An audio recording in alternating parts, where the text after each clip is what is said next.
Hello साथियों, आप सभी का बहुत बहुत स्वागत है पीएसपी क्लासेस बीकानेर के यूट्यूब चैनल पर। बहुत बहुत स्वागत करता हूं। फटाफट से सभी दोस्त हमारे साथ जुड़ जाइए और वीडियो को शेयर कर दीजिए। दोस्तों, आ चुका हूं दोस्तों उसी मंच के ऊपर वापिस, उसी जोश के साथ, उसी ताकत के साथ। दोस्तों, आप वीडियो को ज्यादा से ज्यादा अपने दोस्तों के अंदर शेयर कर दीजिए और लाइक करके बताना दोस्तों कि आपको क्लास कैसी लग रही है। कमेंट के अंदर आपने जो भी रिव्यू है वो जरूर देना। इसलिए क्लास को शुरू से लेकर अंत तक देखना। आज हमारा राज्यपाल टॉपिक हम पूरा करने की पूरी पूरी कोशिश करेंगे। अगर कोई स्टूडेंट नया है तो चैनल को सब्सक्राइब कर लीजिए और वीडियो को दबाकर शेयर कर दीजिए अपने दोस्तों के अंदर। दोस्तों, ठीक है? चीजों को समझ में आ रही है या नहीं आ रही दोस्तों, उसकी हमें आप कमेंट करोगे तभी तो समझ में आएगा। आने से दोस्तों आप क्लास देख के चले जाओगे, उसके बाद समझ में कैसे आ जाएगा? आप भी समझदार हो और मैं भी कुछ तो हूँ। तो चलिए दोस्तों, स्टार्ट करते हैं। हमने अनुच्छेद 174 ख तक हम पढ़ चुके थे दोस्तों, ठीक है? अब हम अनुच्छेद 175 पढ़ने वाले हैं। अनुच्छेद 175 क्या कहता है? अनुच्छेद 175 के तहत राज्यपाल राज्य विधानमंडल से लंबित किसी विधेयक के संबंध में दोनों सदनों विधानसभा और विधान परिषद या एक सदन को संदेश भेज सकता है। नोट: विधानसभा के अस्थायी अध्यक्ष प्रोटेम स्पीकर को नियुक्त राज्यपाल करता है दोस्तों, ठीक है? यानी अगर कोई विधेयक को लंबित या उनके संबंध में दोनों विधान परिषद के अंदर कोई अगर जो विधेयक है उसके संबंध में जो अपने विधानसभा और विधान परिषद है, इन दोनों में आपको संदेश भेजने का कार्य किसका है? राज्यपाल का। और जो विधानसभा के अंदर दोस्तों अस्थायी अध्यक्ष प्रोटेम स्पीकर हैं, उनकी नियुक्ति राज्यपाल के द्वारा की जाती है। क्वेश्चन बनेगा कि राज्यपाल की नियुक्ति कौन करता है? सॉरी, राज्यपाल की नियुक्ति तो राष्ट्रपति करता है। प्रोटेम स्पीकर की नियुक्ति कौन करता है, या अस्थायी अध्यक्ष या प्रोटेम स्पीकर की नियुक्ति करने के अधिकार किसके पास है, या कौन सी अनुच्छेद के अंतर है? अनुच्छेद 175 किसके पास? राज्यपाल के पास। ये चीज आपको कंटेस्ट होनी चाहिए दोस्तों, ठीक है? अगली चीज दोस्तों, अनुच्छेद 176 क्या कहता है अपने? अनुच्छेद 176 के तहत दोस्तों विधानसभा के लिए प्रत्येक साधारण निर्वाचन के बाद प्रथम सत्र के प्रारंभ में और प्रत्येक वर्ष के प्रथम सत्र के प्रारंभ में विधानसभा और विधान परिषद दोनों को एक साथ समवेत कर दोनों सदनों का अभिभाषण करेगा और विधानमंडल को आह्वान करने का कारण भी बताएगा। अभिभाषण मंत्रिमंडल के द्वारा तैयार किया जाएगा, जिसमें सरकार की नीतियों और कार्यक्रम का ब्यौरा रहेगा दोस्तों। ये समझ में नहीं आई क्या दोस्तों? दोबारा बताता हूँ। जो निर्वाचन के अगर दोस्तों राज्यपाल विधानसभा के लिए प्रत्यक्ष रूप से साधारण निर्वाचन के बाद प्रथम सत्र के प्रारंभ में और प्रत्येक वर्ष के प्रथम सत्र के प्रारंभ में विधानसभा और विधान परिषद दोनों का जो सदन है उनका अभिभाषण करेगा दोस्तों। यानी वो दोस्तों खुद अपने जो अभिभाषण है भाषण खुद देंगे दोस्तों, जो राज्यपाल है वो दोस्तों, ठीक है? आह्वान करेगा, भाषण अभिभाषण करके आह्वान करेंगे, सत्र की शुरुआत करेंगे। और जो सरकार की नीतियों का कार्यक्रम का एक अगले एक साल के अंदर जो भी कार्यक्रम जो नीतियां बनाई गई सरकार के द्वारा, मुख्यमंत्री के द्वारा, जो भी लोगों की सरकार के द्वारा नीतियां बनाएगी उनका दोस्तों सारों का जितनी भी नीतियां उनका उल्लेख करेगा। ये कार्य काम किसका है? राज्यपाल का। अनुच्छेद 180 के तहत जब विधानसभा अध्यक्ष उपाध्यक्ष पद रिक्त हो जाए तो राज्यपाल के विधानसभा के किसी भी सदस्य की कार्यवाही सुनिश्चित करने के लिए नियुक्त कर सकता है। अनुच्छेद 180 क्या कहता है दोस्तों? अगर विधानसभा अध्यक्ष और उपाध्यक्ष का किसी भी कारणवश पद रिक्त हो जाता है तो किसके पास अधिकार है दोस्तों भैया? अरे किसके पास अधिकार है दोस्तों? ये अधिकार है दोस्तों किसके पास? राज्यपाल के पास। अनुच्छेद 180 नियुक्ति 180 के तहत कौन करेगा? राज्यपाल करेगा। अरे दोस्तों याद कर लो, ऐसे काम नहीं चलेगा मेरे सामने देखने से। पढ़ लो, अच्छे नंबर ले लो, बढ़िया दोस्तों होगा। ये सारी चीजें यहीं पड़ी रह जाएगी फिर, ठीक है? इतनी चीजें समझ में आई क्या दोस्तों आपको? क्या चीजें बोला है कि जो अगर अध्यक्ष पद रिक्त हो जाए, थोड़ा सा नीचे कर लेते हैं कैमरा ताकि दोस्तों पूरा विजिबल हो आपको। एक मिनट, थोड़ा सा रुकना। अब पूरा है क्या दोस्तों? थोड़ा सा एक मिनट, नया सेटअप है इसलिए आप थोड़ा सा एडजस्ट कर लेना दोस्तों। चीजों को बता रहा हूं। अगर दोस्तों विधानसभा अध्यक्ष का पद रिक्त हो जाता है तो कौन करेगा कार्यवाही? कौन करेगा कार्यवाही बताइए मुझे। आप कहोगे सर उनके पद भरेगा तो राज्यपाल भरेगा, नियुक्ति राज्यपाल के द्वारा की जाएगी। अनुच्छेद कौन सा है? 180, याद हो गया। अब अनुच्छेद 192 2 के तहत आइए दोस्तों, ये रहा आपका 192 2। के तहत राज्यपाल चुनाव में भ्रष्टाचार गड़बड़ी के आधार पर भारतीय निर्वाचन आयोग को परामर्श करके विधानसभा के सदस्यों को अयोग्य घोषित कर सकता है। ये किसके पास अधिकार है दोस्तों? अरे किसके पास अधिकार है? ये अधिकार है किसके पास? राज्यपाल के पास। अनुच्छेद 192 का 2 वो कह सकता है कि राज्यपाल की चुनाव के अंदर गड़बड़ी हुई है, भ्रष्टाचार हुआ है, कानून का उल्लंघन हुआ है, संविधान का उल्लंघन हुआ है। अगर इस प्रकार किया जाए कार्य तो कौन करेगा, कौन जिम्मेवार होगा दोस्तों इसके? सॉरी, उनको सदनों को अयोग्य घोषित कौन करेगा? जो व्यक्ति होंगे उन्हें सदस्यों को, वो करेगा राज्यपाल। अनुच्छेद 192 दोस्तों, ठीक है, आराम से पढ़िए, कोई जल्दबाजी नहीं है दोस्तों। एक चीज अगर यहां से क्वेश्चन उठ गया तो आपका 1 नंबर चला जाएगा, अगर आपको याद नहीं है तो, ठीक है। चीजों को ध्यानपूर्वक पढ़िए दोस्तों, हर चीज आपको बताई जाएगी बेसिक कॉन्सेप्ट के साथ, इससे बेसिक कुछ भी नहीं है दोस्तों, ठीक है। कहानियां बताने से कुछ नहीं होता दोस्तों, डायरेक्ट कॉन्सेप्ट पर पढ़िए और वही याद करिए। कहानियां बताते चलेंगे दोस्तों, वो बाद में सुन लेना, कहानियों की जरूरत अभी नहीं है क्योंकि टाइम कम है, एग्जाम नजदीक है हमारा। नोट नोट लगा कर एक चीज लिखी गई है दोस्तों, विधानसभा का अध्यक्ष दल बदल के आधार पर विधानसभा सदस्यों को अयोग्य घोषित कर सकता है। दल बदल, ये भी आ सकता है दल बदल, किसके अनुच्छेद किसके अंतर्गत है? 192 के तहत, ठीक है। चलिए 1 मिनट, ये लो अनुच्छेद 199। अनुच्छेद 199 के तहत धन विधेयक राज्यपाल की पूर्व अनुमति से ही विधानसभा में प्रारंभ किया जाएगा और राज्यपाल तथा राज्य की संचित निधि राज्यपाल के अधीन होती है। राज्य की संचित निधि किसके पास होती है? राज्यपाल के पास होती है। और राज्यपाल क्या करेगा? धन विधेयक की अनुमति लेनी पड़ेगी मुख्यमंत्री अगर धन विधेयक प्रस्तुत करना चाहता है। वित्त मंत्री करना चाहिए दोस्तों, धन विधेयक अगर प्रस्तुत करना है विधानसभा के अंदर तो राज्यपाल से पूर्व अनुमति लेनी होगी। किस अनुच्छेद के अंदर उल्लेख है? वो अनुच्छेद है 199, 199, ठीक है। अगला क्वेश्चन दोस्तों, ये कुछ पढ़िए आराम से। अनुच्छेद 200 के तहत दोस्तों क्या गया है? राज्यपाल की विधि कानून बनाने की शक्ति, अर्थात विधानसभा द्वारा पारित कोई विधेयक राज्यपाल के हस्ताक्षर के बिना कानून नहीं बन सकता दोस्तों। विधेयक बन सकता है, कानून नहीं बन सकता। यह भी दोस्तों बड़ा रूल है संविधान के अंतर्गत। राज्यपाल की अहम भूमिका होती है।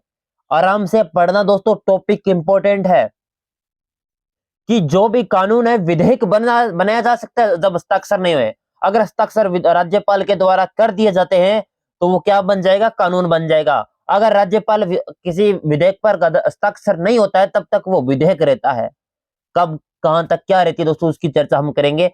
जब कोई विधेयक विधानमंडल से पारित होकर राज्यपाल के पास जाता है तो राज्यपाल, निम्न विकल्प होते हैं राज्यपाल के पास, कौन कौन से वो रोक सकता है, ठीक है। कौन कौन से थे दोस्तों अभी बताता हूं आपको। सबसे पहला दोस्तों, सबसे पहला है राज्यपाल विधेयक को मंजूरी या स्वीकृति प्रदान कर सकता है कि विधेयक है ये कानून का रूप ले सकता है। दूसरी कंडीशन है दोस्तों, राज्यपाल विधेयक को पुनः विचार के लिए वापस भेज सकता है, जिसे निलंबनकारी या विट कहते हैं। विट या विटो दोस्तों, या इन्हें विट कहते हैं दोस्तों, एग्जाम के अंदर विट आता है ज्यादातर, विट कहते हैं। एक बार पूछा गया था कि राज्यपाल विधेयक को पुनः भेजने को क्या कहते हैं, क्वेश्चन आ गया। राइट आंसर आपको पता होना चाहिए, विट, निलंबनकारी विट। तीसरी कंडीशन होनी चाहिए, राज्यपाल विधेयक को स्वीकृति देने के लिए राज्य मंत्री परिषद की सलाह से मना कर सकता है, जिसे अत्यधिक विट कहते हैं दोस्तों। यानी वो कहेगा ना तो मैं दोस्तों स्वीकृति दूंगा और ना बात दोस्तों, जिसे अत्यधिक विट कहते हैं। मंत्री परिषद को सलाह देने से मना भी कर सकता है राज्यपाल। और राज्यपाल, चौथी कंडीशन है, राज्यपाल विधेयक को राष्ट्रपति के निर्णय के लिए आरक्षित भी रख सकता है। यानी कहेगा मुझे नहीं पता, मैं राष्ट्रपति महोदय को भेजूंगा, वो बताएंगे क्या होगा इस विधेयक के बारे में। यह भी दोस्तों किसके पास है? राज्यपाल के पास अधिकार है। किस अनुच्छेद के अंतर है? 200 पढ़ा था ना अभी दोस्तों, ठीक है। चीजों को याद करिए दोस्तों, इससे काम नहीं चलेगा। अनुच्छेद दोस्तों 202 के तहत राज्य का बजट वार्षिक वित्तीय विवरण अपनी देखरेख में तैयार करवाता है दोस्तों। राज्य का जो बजट होता है वो वार्षिक वित्तीय विवरण जिसे कहते हैं दोस्तों बजट को, वो किसकी देखरेख में तैयार होता है? किसकी देखरेख में तैयार होता है? राज्यपाल। अनुच्छेद कौन सा? 202 के तहत उल्लेख किया गया संविधान के अंतर्गत। ठीक है, एक मिनट में थोड़ा सा ऊपर ले जाऊं ताकि आपको फुल विजिबल हो। जब विधानसभा सत्र नहीं चल रहा है ना दोस्तों, तो उस समय राज्यपाल को अनुच्छेद 213 के तहत अध्यादेश, एक प्रकार का कानून है दोस्तों, वो जारी करने की शक्ति प्राप्त है। और ये अपना अध्यादेश 6 माह तक दोस्तों प्रभावी कर रहता है। अध्यादेश लागू होने के बाद 6 माह के भीतर राज्य विधानमंडलों का सत्र प्रारंभ करना होगा। तो सदन की बैठक के प्रथम दिन से अधिकतम 6 सप्ताह यानी 42 दिन तक लागू रह सकता है। अर्थात राज्यपाल द्वारा जारी अध्यादेश राज्य विधानमंडल के सत्र के बाद विधानमंडल द्वारा 6 सप्ताह के भीतर स्वीकृति प्रदान करना आवश्यक है, अन्यथा वह समाप्त हो जाता है दोस्तों। मान लीजिए कोई जो विधानसभा के द्वारा विधेयक आ जाता है, अगर वो विधेयक दोस्तों जो मान लीजिए विधानसभा सत्र नहीं चल रहा है, विधानसभा सत्र नहीं चलेगा तो क्या हो जाएगा? विधेयक क्या हो जाएगा दोस्तों? राज्यपाल के पास शक्ति होती है कि 213 के तहत वो क्या करेंगे? अध्यादेश जारी करेंगे। कानून तो बन जाएगा, लेकिन एक प्रकार का कानून होगा, वो जारी पूर्णतः कानून नहीं होगा। उसको अगर पास करवाना है उसे अगर राज्यपाल के द्वारा, तो वो क्या करेंगे दोस्तों? 6 महीने तक अध्यादेश की वैलिड होते। 6 महीने के अंतर्गत आपको विधानमंडल सत्र प्रारंभ करना होगा।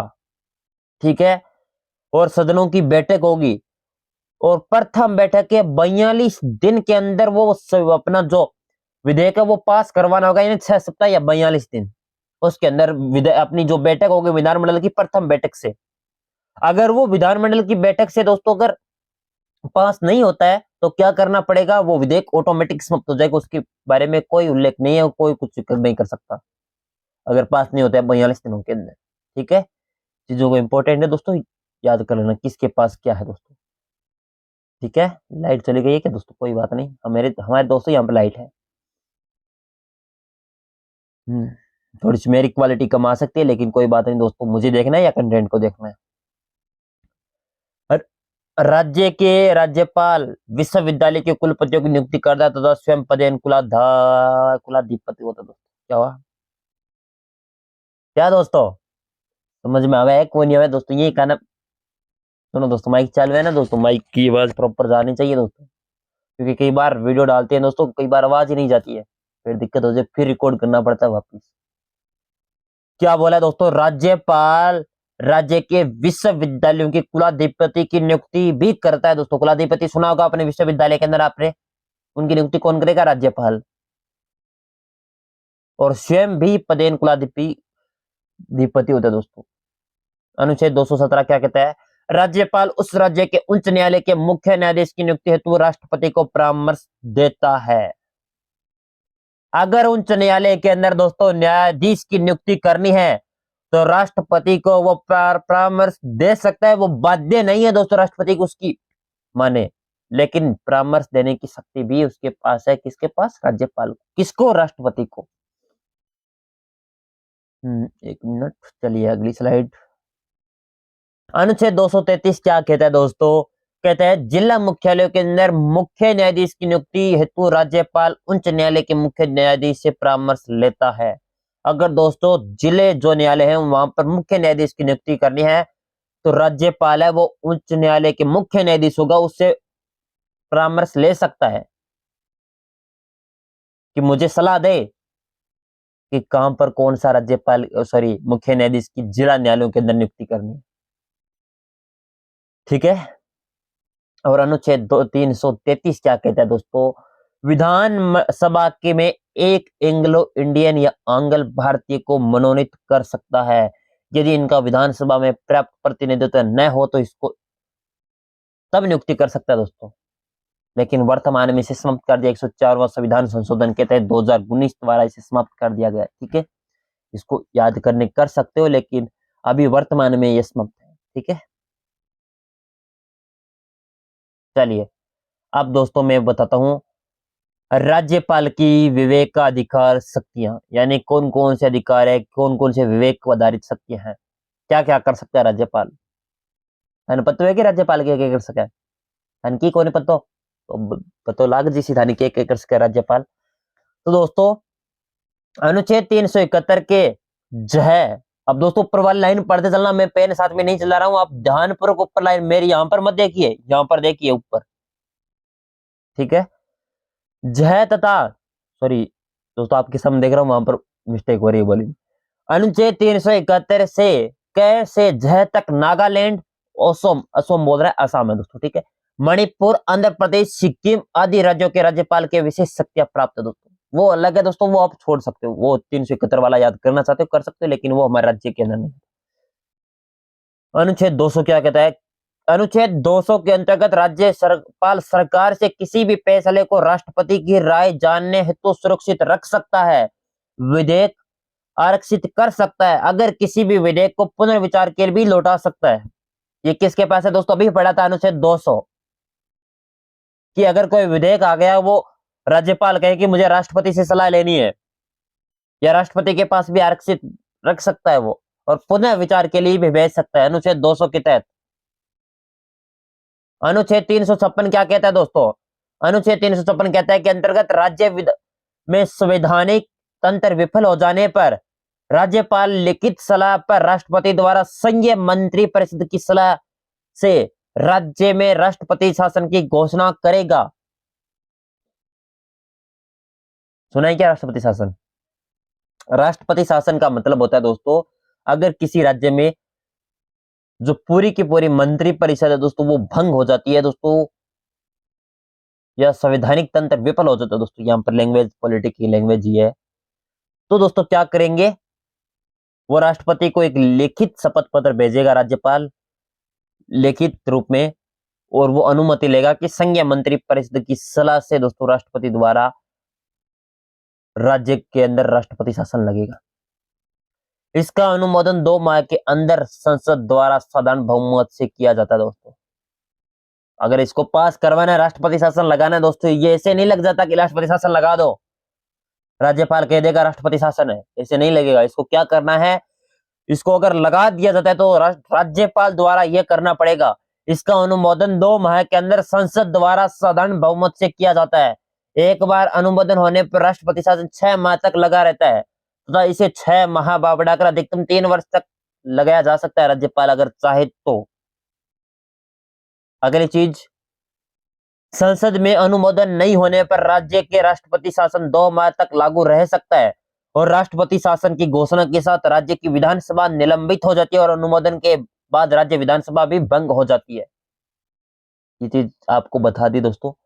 मुख्यमंत्री की नियुक्ति के संबंध में जब चुनाव के उपरांत किसी भी दल को स्पष्ट बहुमत प्राप्त नहीं होता है, तो कार्यकाल के दौरान मुख्यमंत्री की मृत्यु के कारण पद रिक्त हो गया है, और उस समय राज्यपाल मुख्यमंत्री की नियुक्ति में विवेक, स्वतंत्रता या स्विवेक की शक्ति का प्रयोग करता है।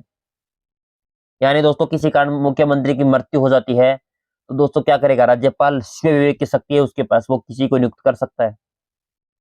और विधानसभा भंग करते समय विधानसभा के मंत्री परिषद के अल्पमत में आ जाने की स्थिति में राज्यपाल विधानसभा को भंग करने का फैसला भी अपने विवेक से लेता है, अल्पमत के अंदर आने पर दोस्तों, ठीक है। 1 मिनट में मोबाइल लेता हूं दोस्तों।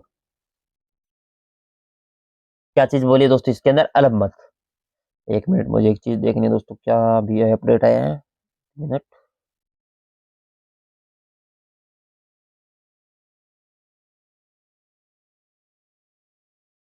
एक मिनट दोस्तों, थोड़ा सा रुकना।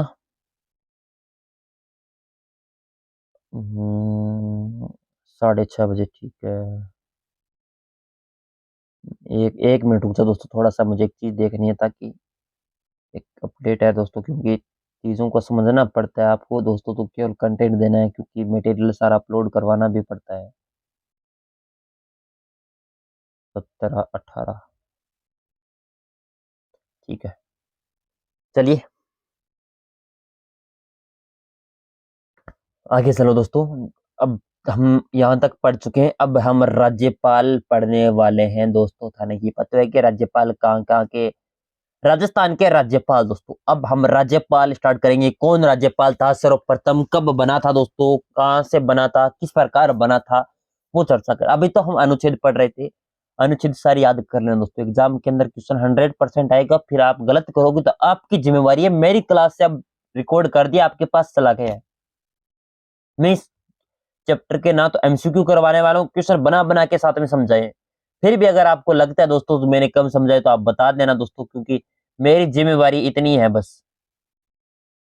1 मिनट, कैमरा ज्यादा जूम नहीं होगा क्या दोस्तों? 1 मिनट में देख लो।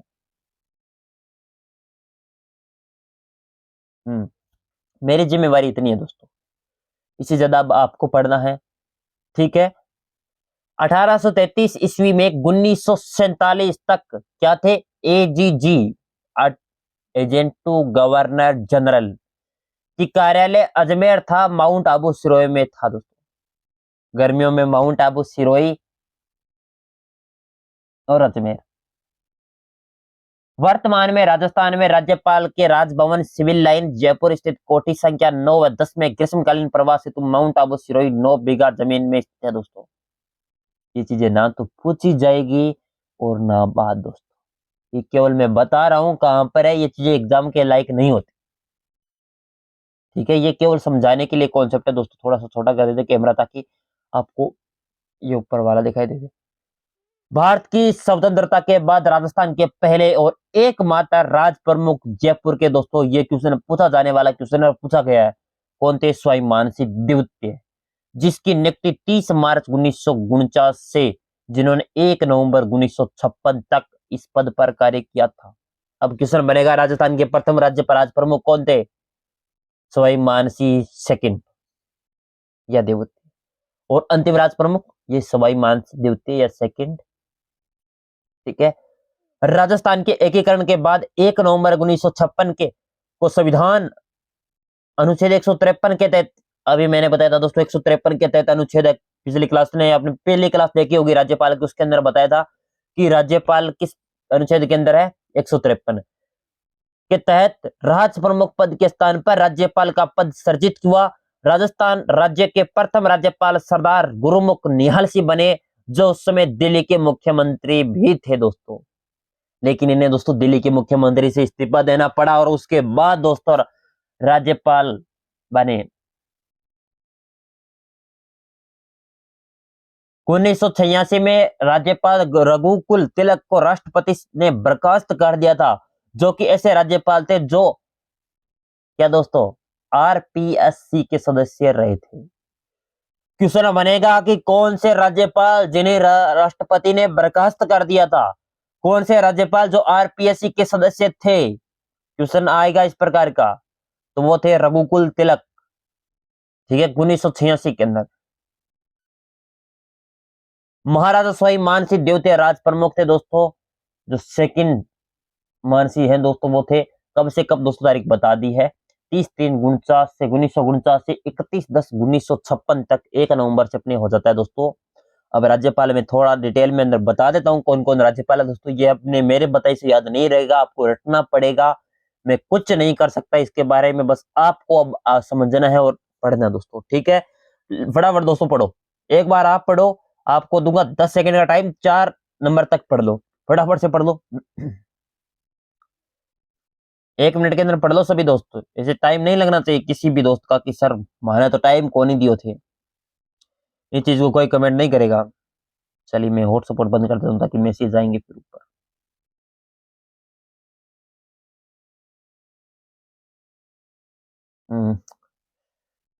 चलो आगे 4 नंबर तक पॉइंट पढ़ लिया क्या आपने? पहले राज्यपाल थे दोस्तों गुरुमुख निहाल सिंह। मैंने बताया था दोस्तों, जो राजस्थान के प्रथम व सर्वाधिक कार्यकाल वाले, एग्जाम के अंदर क्वेश्चन बनेगा कि सर्वाधिक कार्यकाल वाले राज्यपाल कौन थे?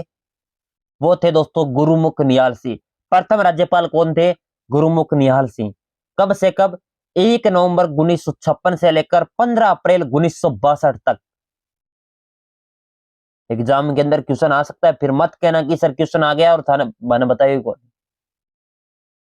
दूसरे राज्यपाल है डॉक्टर संपूर्णानंद, जिन्होंने दोस्तों 1967 में प्रथम बार राष्ट्रपति शासन लगाया दोस्तों। क्वेश्चन दोस्तों अभी आप सोचते हो कि सर हमें क्यों बता रहे हो, यहां तक कि ये अपनी भर्तियों की परीक्षा होती है उसके अंदर भी आ चुका है अपना। ठीक है, कि राष्ट्रपति शासन राजस्थान के अंदर प्रथम बार कब लगा, किसके कार्यकाल में लगा, कब लगा, किसके कार्यकाल में लगा, कौन गवर्नर था, इस प्रकार के क्वेश्चन आ जाता है राज्यपाल से। तो दोस्तों क्वेश्चन आपको बताने हैं दोस्तों, और आपको राइट करने हैं बस। किसके कार्यकाल में, संपूर्णानंद। कब लगा, 1967 में। राजस्थान में सर्वप्रथम राष्ट्रपति शासन 1967 के अंदर लगा। कब से कब तक राज्यपाल रहे थे दोस्तों, 16 अप्रैल 1962 से 15 अप्रैल 1967 तक। उसके बाद तीसरे राज्यपाल बने श्री सरदार हुकम सिंह, जिनकी डेट देख लो। और उसके बाद चौथे राज्यपाल बने श्री जगत नारायण, ये केवल कार्यवाहक थे। तो सर कार्यवाहक क्या होता है, कार्यवाहक होता है दोस्तों, इन्हें 2 राज्यों का बनाया गया था राज्यपाल, ठीक है। उसके बाद 5वें राज्यपाल बने थे श्री सरदार हुकम सिंह द्वितीय बार। कब, 24/12/1970 से 30 जून 1972 तक। छठे राज्यपाल श्री सरदार जोगेंद्र सिंह। 7वें श्री वेदपाल त्यागी, ये भी कार्यवाहक। और एकमात्र राज्यपाल जो राजस्थान के जो न्यायाधीश रह चुके हैं वो है वेदपाल त्यागी, जो पूर्व में न्यायाधीश भी रह चुके हैं। और ये रहे थे 15 फरवरी 1977 से 11 मई 1977 तक, ठीक है। और 8वें राज्यपाल है श्री रघुकुल तिलक, दूसरी बार 1977 तक, तीसरी बार 1980 में राष्ट्रपति शासन लगाने वाले। पहले कौन थे, अभी फटाफट कमेंट करो दोस्तों, पहले कौन थे। अब आपको याद नहीं है तो दोस्तों मैं क्या करूं, अब आपको मैंने अभी थोड़ी देर पहले ही बताया था दोस्तों। पहला राष्ट्रपति शासन कब लगा, 1967 में, संपूर्णानंद राज्यपाल थे। और दूसरा रघुकुल तिलक के समय, कब, 1977 के अंदर। तीसरा राष्ट्रपति शासन रघुकुल तिलक के समय राज्यपाल थे दोस्तों, 1980 के अंदर। 1967, 1977, 1980 अभी तक दोस्तों लग चुके हैं, और लगेंगे तो मैं नीचे बता दूंगा दोस्तों, ठीक है। 9वें राज्यपाल थे केडी शर्मा, कार्यवाहक के रूप में, ये पूर्व न्यायाधीश भी रह चुके हैं। श्री ओम प्रकाश मेहरा, श्री पी.के. बनर्जी जो कार्यवाहक थे, श्री ओम प्रकाश मेहरा। ये दोस्तों नाम अगर याद नहीं रहते हैं कोई बात नहीं, जो दोस्तों राष्ट्रपति शासन लगाए हैं वो हमेशा हमेशा याद रखना, ठीक है। अपने श्री डी.पी. गुप्ता ये भी बन चुके हैं, श्री बसंत राव बाड़ू, वो श्री जी.एस. वर्मा, श्री सुखदेव प्रसाद, दोस्तों ये बन चुके हैं। दोस्तों इनके अगर नहीं रखना है तो मत रखना दोस्तों नाम याद। श्री जी.एस. शर्मा जो कार्यवाहक थे दोस्तों, जिसका पूरा नाम है श्री सुखदेव प्रसाद, जो चिकित्सा के कारण दोस्तों। और श्री सुखदेव प्रसाद, श्री मिलाप चंद जैन जो कार्यवाहक रहे थे, प्रोफेसर देवी प्रसाद चट्टोपाध्याय, श्री सौरभ सिंह, अतिरिक्त प्रभार दिया गया था गुजरात से। डॉक्टर चिन्ना रेड्डी चौथी बार 1992 दोस्तों, याद किया क्या दोस्तों। अब तक 4 बार राष्ट्रपति शासन लगे, 1967, 1977, 1980, 1992। कौन, आप दोस्तों, थाने याद नहीं दोस्तों, मन क्या याद रह सकते, बताओ फटाफट नाम टाइप करो। चौथी बार राष्ट्रपति शासन 1992 में लगा, लास्ट बार भी 1992 में, ठीक है। कब लगा, 1992 के अंदर। 23वें धनिक लाल मंडल अतिरिक्त प्रभार है इनके पास, हरियाणा के मुख्यमंत्री भी रह चुके हैं। श्री बलिराम भगत लोकसभा के अध्यक्ष भी रहे थे। श्री दरबारा सिंह प्रथम राज्यपाल जिसके पद पर रहते हुए मृत्यु हुई, दोस्तों ये क्वेश्चन आ सकता है कि ऐसे राज्यपाल जिनके पद पर रहते हुए मृत्यु हुई, वो थे श्री दरबारा सिंह। याद कर रहे हो दोस्तों, क्यों दोस्तों मन परेशान करो, अभी थाने याद नहीं उसी तो कद उसी, बताओ काम चल जाएगा कैसे। उसके बाद है श्री एन.एल. टिब्रेवाला जो कार्यवाहक थे दोस्तों। उसके बाद श्री अंशुमान, उसके बाद श्री निर्मल चंद जैन द्वितीय निधन, श्री कैलाशपति मिश्र, श्री मदन लाल खुराना प्रथम त्याग पत्र देने वाले दोस्तों, श्री मदन लाल खुराना। 31वें टी.वी. राजेश्वर, श्रीमती प्रतिभा देवी दोस्तों राज्य की प्रथम महिला राज्यपाल और राष्ट्रपति पद के लिए त्याग पत्र भी दोस्तों इन्होंने दिया था। याद कर लियो, मेरे सामने देखने से जी सी याद। श्री प्रतिभा देवी पाटिल जो राजस्थान की प्रथम राज्यपाल महिला और राष्ट्रपति पद से त्याग पत्र देने वाली राजस्थान की पहली राज्यपाल महिला बनने वाली दोस्तों राष्ट्रपति पद से त्याग, वो थी प्रतिभा पाटिल। श्री के आर किदवई चौथी से श्री शैलेंद्र कुमार जिनके कार्यकाल के अंदर मौत हुई दोस्तों। श्री प्रभा राव, ये उनका भी निधन दोस्तों, लगातार निधन होने लग गया दोस्तों। श्री शिवराज पाटिल, श्रीमती मार्गरेट अल्वा, इनका भी दोस्तों। श्री राम नाइक, श्री कल्याण सिंह और श्री कलराज मिश्र जो दोस्तों 41वें, अगर राज प्रमुख को शामिल करे तो दोस्तों 41वें, अनिता दोस्तों 40वें अपने राज्यपाल है। ठीक है, इतनी चीजें अब आपको याद है या नहीं दोस्तों कमेंट कर दो। राज्यपाल टॉपिक बहुत शानदार था, इससे ज्यादा दोस्तों तो आप थाने कोई और को नहीं पढ़ा सके लो। मैं थाने इतनी मेहनत पढ़ाई हुए पूरे 3 क्लासों के अंदर, 3 क्लासें ईमानदारी से सभी देखना, 1.5 घंटे टाइम लगेगा, ज्यादा नहीं लगेगा। ठीक है, एक नीचे दोस्तों लिखा है, नोट लगाकर लिखना है दोस्तों, राजस्थान राज्य के प्रथम एवं सर्वाधिक कार्यकाल वाले सरदार गुरुमुख निहाल सिंह थे, तो सबसे कम कार्यकाल वाले थे श्री टीवी राजेश्वर 1 नवंबर 2004 से 8 नवंबर 2004। वह श्री दरबारा सिंह 1 मई 1998 से लेकर 24 मई 1998, 24 दिन। ठीक है, इतनी चीजें दोस्तों थाने पढ़ानी जितनी पढ़ा दी। अब थारी जिम्मेवारी है कि इस वीडियो को ज्यादा से ज्यादा शेयर करोगे, लाइक करोगे, कमेंट करोगे, करोगे या नहीं करोगे दोस्तों बता दो। ठीक है, राज्यपाल के इससे बाहर ना तो क्वेश्चन बनेगा और ना बना दोस्तों। फुल जूम कर देता हूं कैमरा ताकि आपको फुल एकदम अब फुल हो गया, ना तो बनेंगे दोस्तों और ना बनेगा आज तक। ठीक है, थाने शेयर करने है दोस्तों शेयर कर दो, लाइक करने है लाइक कर दो, कमेंट करने है कमेंट कर दो। थारी आई जिम्मेवारी है दोस्तों कि शेयर आपने थे नहीं कर से तो कौन कर सी दोस्तों, मेहनत थाने करनी है। मैं केवल बता सकता हूं आपको कि ये इस प्रकार करना है, ये इस प्रकार करना है दोस्तों। अब आपकी जिम्मेवारी है कि इस वीडियो को ज्यादा ज्यादा शेयर करना, कमेंट करना, लाइक करना, सब्सक्राइब करना। Thank you, all the best.